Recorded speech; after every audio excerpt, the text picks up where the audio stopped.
Now we just need to find those gems. Welcome back, everyone, by the way. That is an arm. If you ever needed to see an arm lying on its own in a room with stuff on the walls and piles of bones and dismembered bodies and stuff, and you haven't already experienced that, here you go. You're welcome. Alright, so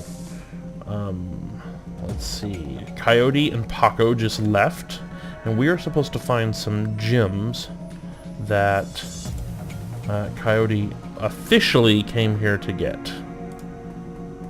This is locked. Anything we can do with this? No. How about here? What do we have in here? Nothing. Let's go in here. Looking for a bag of gems. Oh, what's this? Blake Stephen J's passcodes. Ooh, passcodes. Passcodes are good. Oh, yep, there we go. We can get in here. That is a hellhound. And that hurt like a mofo. Yeah, we want this one.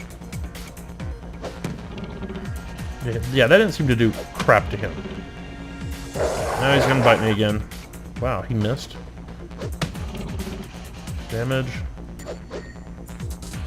I'm so glad I don't have to reload this bat. Finally, man, those things are hectic. What we got here? What we got? Really? Nothing? Oh, okay, I was really worried there for a minute. Find a small velvet bag filled with precious gems. Oh yeah! I can't actually make my character dance, which sucks. I can go out there. Is there anything else I missed? Oh wait. Yeah, if I have his passcodes, wasn't there a door over here? Aha! I remember. What we got? What we got? Ooh. This. You find a money clip full of Ninian. Awesome. 75 Ninian. Oh, an advanced bed kit. Old junk. Well, that's not very good. What about this one? Loose Ninian is laying in the crate. 25. That's 100 Ninian. Not bad. Did we miss anything else? I don't think there was anything down here. Yeah. Purge the metal mans. Is that someone that just doesn't know how to spell metal? Okay. Let's get the hell out of here. Take the elevator. Head back to the Seamstresses Union. Yes, we do. Return to the Union. Despite Coyote's clear desire to stand on her own 2 feet, Paco needs to help her through the door into the Seamstresses Union. Heads raise, and the front room of the bar falls strangely silent. Paco stands by her side now, not speaking, his dark eyes flat with fury. Coyote presses a rag to her clawed-up face. She winces, but manages to keep control as she breathes in slow, deep breaths to manage the pain. Taking a closer look, you see her arm isn't much more than shreds of meat and broken bone held together by tendons and burned skin. It'll be a miracle if she still has it by the end of the night. Harsh.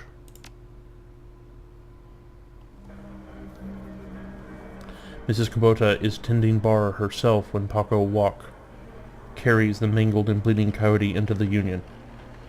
As soon as the boss lady lays eyes on her missing bartender, the place gets quiet, fast. By the time she rounds the bar to meet you, Coyote is the color of wet speckle, and there's something new in her eye. Fear. This woman has faced down hellhounds, but the sight of Mrs. Kubota has her staring at the floor and mumbling.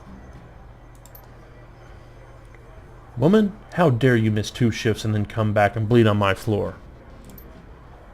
I'm sorry, Mrs. Kubota. I had to run a run that went bad. Soka. I can see that. Your arm is a mess. Was this your crusade again? Do not answer. It will only upset me further. You caused me to worry about you, Coyote, and that distracted me from my business. Hi, Mrs. Kawato. My apologies again. Cherry, take her downstairs to Dr. Castle. Yes, ma'am. And tell Castle to put something new and shiny where that arm used to be. Mrs. Kubota, I can't afford a cyber arm. I'm aware of your financial situation. When you are healed, we will discuss the concept of Jiri, the debt of honor. I'm probably slaughtering that pronunciation. I apologize. Now go, bleed elsewhere. Yes, ma'am. More karma. We like karma. Yes, we do. Karma is good.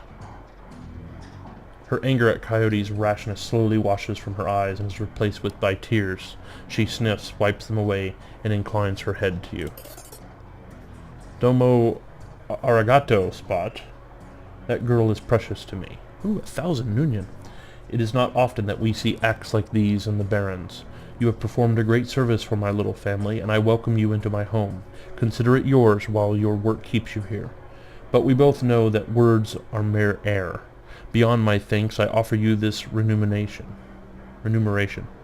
Please take it as a show of respect. That's a pretty good respect.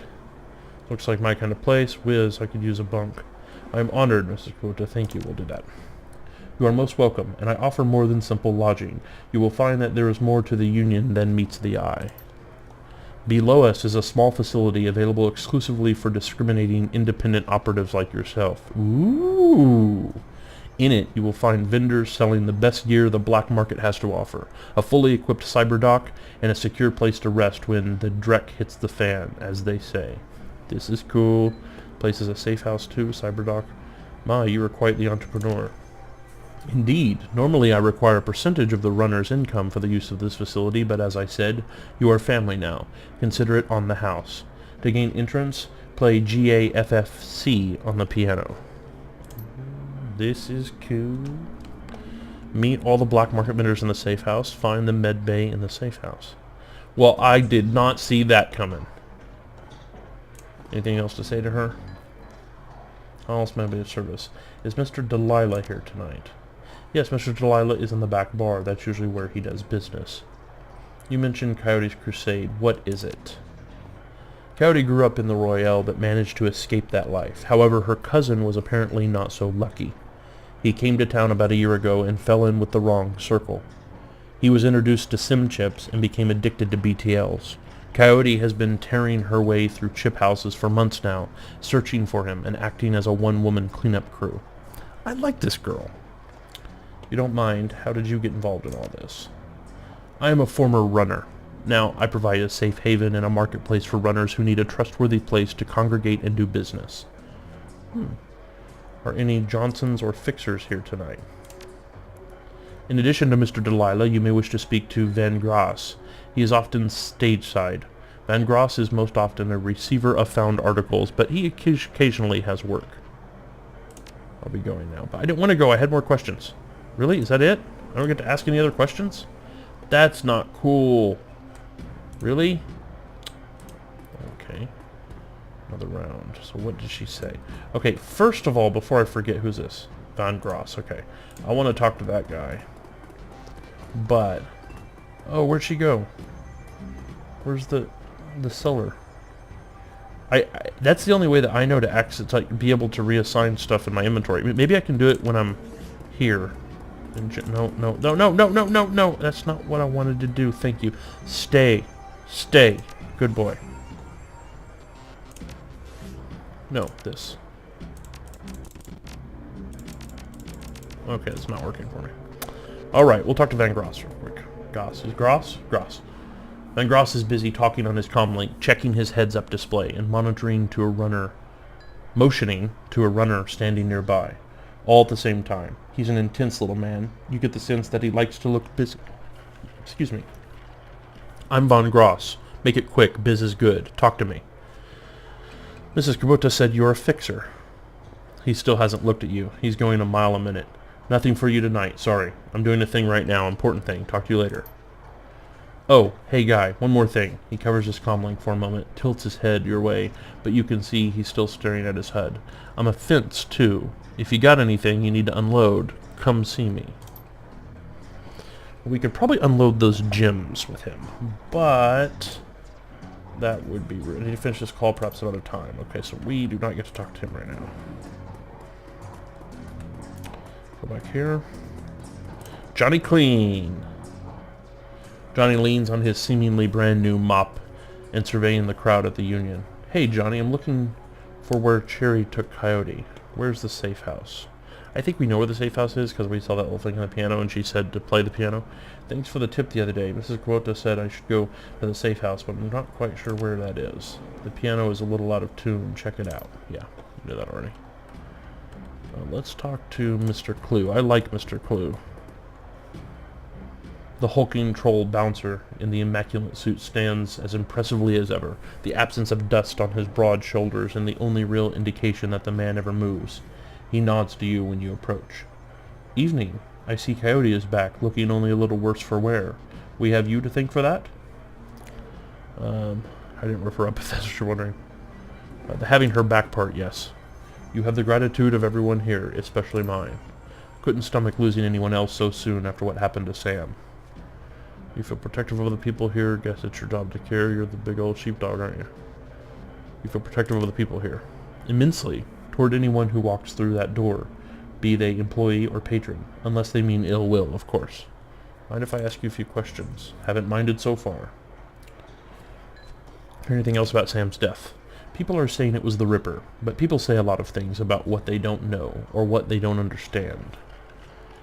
Where I can find a fence. We know where you can find a fence. How long have you been working for Mrs. Kuta? I crawled in here after I awoke. That's uppercase. What does it mean? Mrs. Kabuta took me in and gave me a job. I've been here ever since. You know where I can find a fence? Do you have to pay extra for manicure on hands that big? I gotta find this out. It's not the size they charge more for. It's the blood under the fingernails. Interesting. I should be going. Catch you around. Who's that? Anything else interesting in here? Can't go upstairs. Okay, going down. The piano looks like it's been here since the Union was built, but doesn't look like anyone has played it in earnest for almost as long. Inspect the piano, play chopsticks, leave the piano. We're going to play this. As you slowly peck the notes out on the keyboard, they spark a faint memory of wonder, immediately forgotten as the entire piano slides to the left, revealing a hidden staircase. You descend the stairs into the Union safe house. Cool. Here we go. The entrepreneurial Mrs. Kubota has combined everything a runner might need into a one-stop shopping experience. Black market equipment, high-end magical talismans, and a fully stocked cyber surgery dealership. Cool. See, this is the kind of stuff I love about Shadowrun, just the whole tech and all that stuff. Oh, who said I wanted a monk? Maybe I want to look over here. Ooh, it's my stash! This is what I was wanting. Awesome. So this is how I get into my stash. No weapons. I thought I bought a pistol. I bought a pistol. Where's my pistol? What in the world? What about Paco? You have anything interesting? Oh, Paco picked up this stash. Can I move this anywhere? No. No. Okay. Well. Confirm out of there. I could swear I bought a pistol and a like a sword thing. Dr. Sarah Castle. Make it quick, I need to operate. She's got a little demon on her shoulder. Interesting. Thanks for helping me out back there. Looked like you could use a hand. Tell me about the night Sam Dodds died. Well, Sheen, you should be okay now. We'll see. It's going to take years to work off this debt. Okay, folks, I'm going to have to ask you to go sit in the waiting area. Watch some Trivid or something. This young lady and I have work to do. Mrs. Kubota never said what kind of cyber arm she'd pay for. I have some questions first. Take it easy, Coyote. We'll be here when you wake up. I want something badass. Got one with a laser inside? You'll take what I give you, lady. Now let's have a look at your face. Leave it. Excuse me? Coyote. I earned this face. By being stupid, I'm gonna keep it in story. She is hardcore. Whatever you say, kid. With one swift move, she sinks a syringe into Coyote's thigh. Nighty-night. That's pretty hardcore. Ooh, Coyote's out already. Coyote looks both better and worse than you last saw her. All the gaping holes are plugged, and she's sporting a shiny new cyber arm. But now that the adrenaline is worn off, it's clear she needs some rest. Good morning. Thanks to the miracle of modern science, combined with Doc Castle's magical healing powers, I'm almost good as new. Better, really. Nice arm. Thanks. Mrs. Kubota will have me working it off for the rest of my life. She notices your expression. You look like you've got something on your mind. I have some questions. She flashes you a puzzled look. What kind of questions? About Sam Watts. Sam Watts? What about him? Sam's dead. Holy dreck! Sam! I can't say I'm surprised. He was on a downward spiral for a long time. What can I tell you? Tell me about Sam. I hear you liked him. I did. He made me laugh. No one else seemed to like Sam's jokes, but I did. No accounting for taste, Sam made some bad jokes. Not when he was sober. He was chill and funny. I guess I knew him the best of everyone here. Sorry he's gone. You served Sam the night he died. What do you remember about that night? It was a pretty average night. Regular crowd, as I remember. Sam was drinking with a guy named Armitage. Jake Armitage? Yeah, you know him? Met him. He's a charmer, too. She bites her lower lip. I like gingers. Anyway, Jake and Sam were having a few. Well, Jake was having a few. Sam was tossing him back, but good. Eventually, he got loud, in the way he sometimes did when he mixed drinking and who knows what, and Mrs. Kubota wanted him ejected. Mr. Clue wasn't around, can't remember why, so she asked Jake to do the honors. Jake dragged him out the back, into the alley, and that's the last time I saw Sam. You said he got loud. Do you remember what he was saying? She thinks. Standard Sam Dreck. How he grew up rich and didn't deserve this, how he hated his mother, how he loved his mother. It was pretty pathetic stuff. Did Sam have any enemies? She thinks. Enemies, that's hard to say. Sam partied hard, and when he did, he ran his mouth off pretty good. Got his ass kicked on more than one occasion. But no, I don't think he had any enemies, at least none that I'm aware of. Where did Sam live? On the streets, mostly. He'd occasionally convince someone to let him flop on their couch, but he'd always overstay his welcome and get kicked out after a few days. Sometimes I'd sneak him down here so he could crash in one of the bunks. He used one the night before I saw him last. How bad was his drinking? If it was just the drinking, it would have been bad, but Sam wasn't the monogamous type. He dabbled in everything. Booze, chips, drugs. He loved the nitro. Whatever he could get his hands on. It wasn't always like that, but once he got sick, he started using more and more stuff to try and forget about it. Sam was sick? Dying, didn't you know? Yeah, everyone could tell. You could just look at him and see he was walking corpse. It had to be the drinking. Then he disappeared for a while, and one day he came back all better. Looked good, even. All better just like that? He said his mom helped him out. Never said how, though. Thanks, Coyote. Now, I need you two to do something for me. What do you need, babe? I need you to talk to Mr. Delilah for me about the Royal Run. He's usually upstairs. Tell him I didn't get the gems. Maybe I can take another run at it when I recover. I will. Wait. I did get the gems. Oh, deliver the stones. Okay. I was worried there for a minute. Like, wait, what?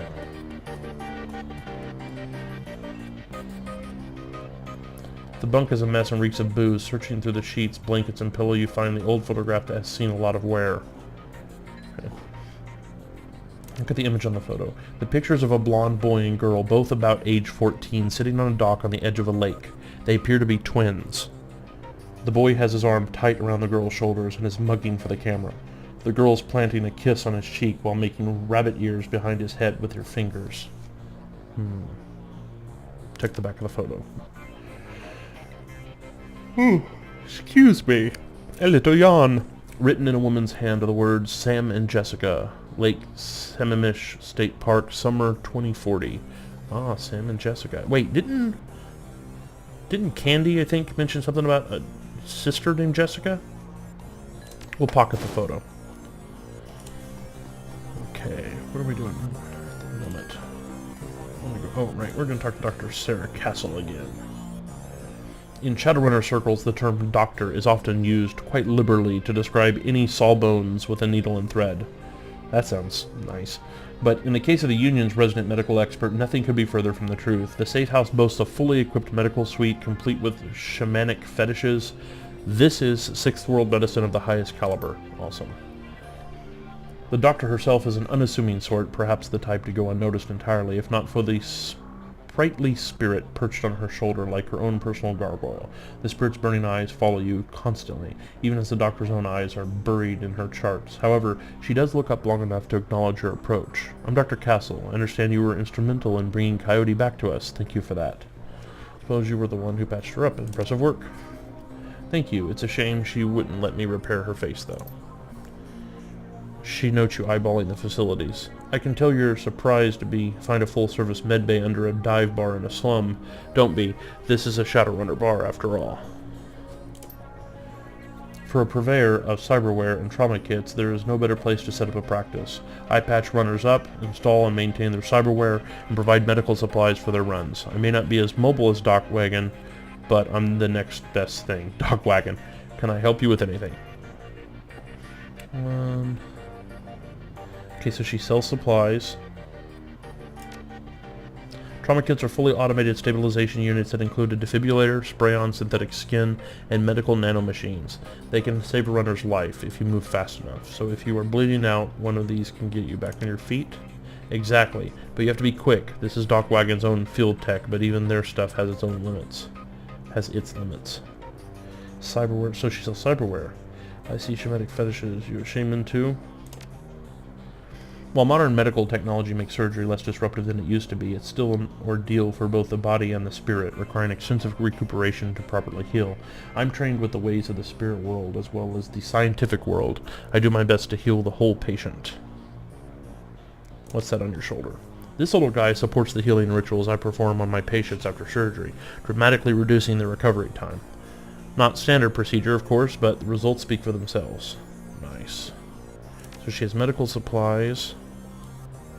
I guess Doc Wagon is a brand.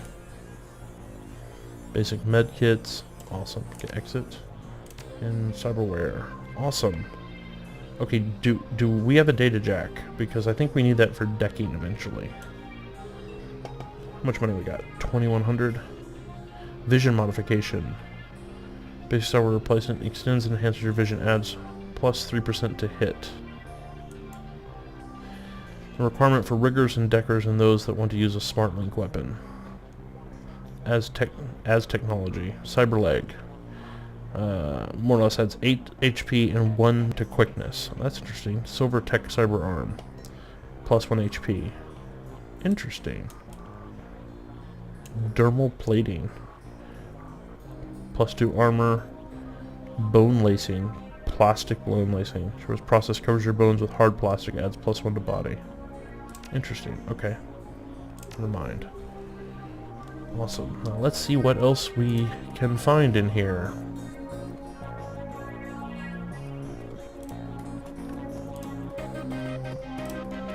What's that? Algernon? Algernon? Past the bar, the edges of the safe house become somewhat indistinct due to the magical haze surrounding a particular elf. The man seems only half of this realm, his mind wandering the far horizons of astral space while his body peddles his otherworldly wares. Good evening, young human, and welcome to this humble home that we call the Union. I am Algernon Half-Dream. To ease your way through the Sixth World, I offer you the best in magical foci, probably pronouncing that incorrectly, spells and fetishes for the conjuring of spirits. Let's see what you have. Okay, so yeah, this is merchant. Who's this? Eric Mersman. Change your clothes, change your life, right? Not only will you look better, not that you look bad now or anything, but each one will help you keep you on the right side of the ground. Take a look. Okay, so these are outfits. Interesting, okay. Come back to these in a minute. What we got here? T.B. Grubberman.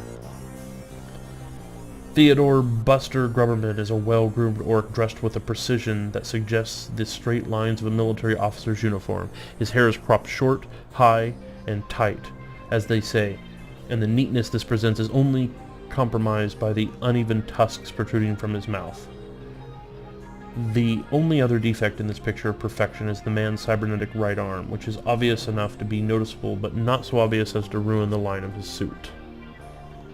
Nice. When he speaks, the orc's voice is soft and thoughtful, and he talks almost exclusively in numbers. Calibers, ranges, rounds per second, arc of fire, razoring factor, tensile strength, and, of course, price. Bunker Buster Grubberman at your service. Friends call me Buster. I also answer to Sergeant, Sir, and even Theodore on occasion. Anytime you're in the market for firearms, ammunition, or ordnance, I'm your man. How can I help you? What exactly do you sell here? Things that go bang in all shapes and sizes, plus other odds and ends, on occasion. Consider me your own personal armory. All weapons are guaranteed to meet strict UCAS military spec, or your money back. In addition, I can handle routine maintenance, repairs, and upgrades if you so desire. And if that wasn't enough, I also teach a safety and instructional course every weekend. This week, we're covering bayonets. Mark my words, we're making a comeback. They're making a comeback. But what can I get you? Look at what you've got. Weapons galore. Any melee weapons? Machete. See, I've bought one of these. I bought one of these, didn't I? Didn't we get a chance to buy a machete before? Am I completely spacing that for... We're going to buy one now. It's got double the damage, same reach. Thank you. And we'll confirm that. Right. We'll leave that in there. Confirm. Okay. What are these guys? Give it a try the second. Every inch of the tech alcove is covered in a chaotic patchwork quilt of circuit boards, chips, wires, displays, and a million other things that you can't identify. In the eye of this techno-bit storm stands a dwarf, immaculately dressed and supremely calm. David Fry II. I know that look. Don't let the size of the shop fool you. I can get any Matrix hardware or software that exists, and if it doesn't exist, then I can get it made. I can get it made it for you. Typo. Any questions I can answer, or anything gear you need? What's a deck? What's a program? You jack into the Matrix, or in the context of a run. When you jack into the local node of the facility you're in, the deck determines how many programs and ESPs you can carry and the firepower of your base Matrix attack. Decks have IP. When a deck's IP is reduced to 0, you'll get booted from the system, and it'll hurt. Okay, what's a program? A program in the Matrix allows you to defend your avatar against countermeasures and enemy deckers.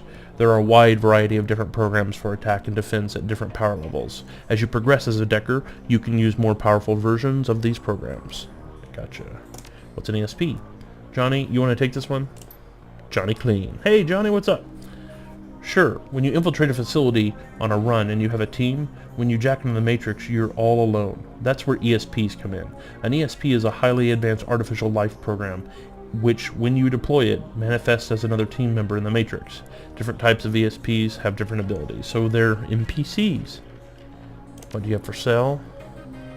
Right, okay, so these must be programs, which are kind of like spells in the cyber area. Sony, interesting. Required a data jack. Right, so we're going to need a data jack. Cool, so now we know what all this stuff is. Oh, I'm being rude. Let me also introduce you to our resident decker and my good friend Johnny Clean. So Johnny Clean is a decker. On the same overalls that you saw him in upstairs, down here, leaning over a workbench crammed with circuit boards, cables, and chips, Johnny Clean seems a totally different person. You get the impression that Johnny was once as hot and as invisible as the most infamous deckers today. Good to see you down here. Happy to be of help if I can be. How's decking used?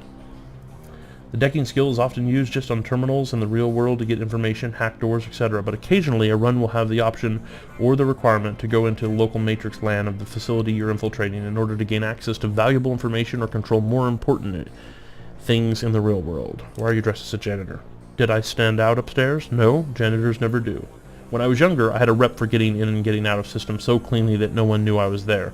Half the Matrix runs that earned me my rep were made possible because I was able to get inside the facility posing as a janitor. Now it's just sort of a part of me. Is it true that you were part of the Echo Mirage team? Let me take this one. Listen, I've known the guy for over a decade and he's been smart enough not to tell me, so he is sure as hell not going to tell thing about those days. For your health and his, best let the subject drop.